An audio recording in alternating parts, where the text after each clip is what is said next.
Suspension isometric decline hold. So what's going on here is we're using our suspension trainer. We're going to get at a very specific angle that really targets the activation of the TVA.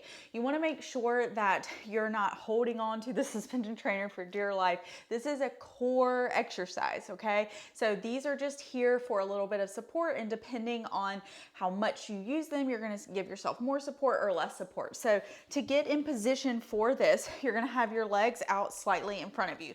Now, for reference, we're going to call this 90 degrees sitting straight up, and then halfway down will be 45, and we want to be at that sweet spot of about 30 degrees. What's going to happen is we're going to exhale the whole way down. When we get to 30 degrees, we're just going to stay there. Okay, so I'm going to start out. I have some light tension on the straps, but I'm not like gripping on the handles. So just some light tension. I'm going to exhale. I need to zip from the bottom of my pelvis up towards my belly button.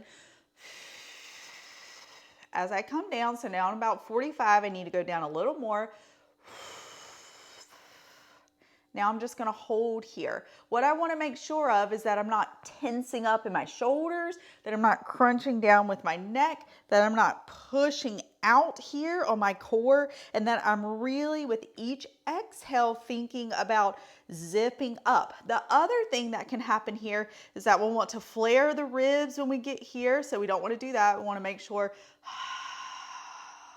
that the ribs are back. And then we also want to make sure that we don't have our pelvis in a really big anterior tilt, okay? So we can even pull and kind of drag the heels on the ground and find a little bit of hamstring to keep that pelvis in a really nice position right here. And we just hold for the specified amount of time.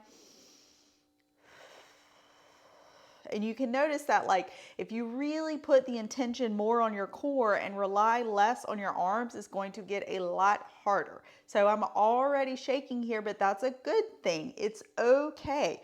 I'm really working. It doesn't mean because I'm shaking that this is too hard for me. You're going to know if it's too hard or you're not doing it well if you're noticing a lot of distension or kind of pushing out in your belly when you're trying to do this. If you notice that, check in with the things that I just told you about. Are you exhaling? Do you have your ribs melted down your sides versus letting those upper ribs flaring out? Do you have your pelvis just like gently kind of tucked underneath you? We're not squeezing it under. It's just in a really nice neutral position. And remember to keep breathing.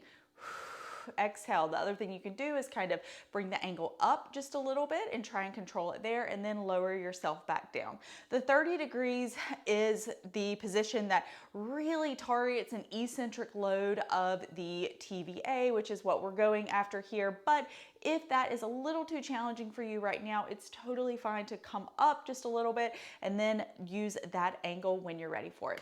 And that's how you do it.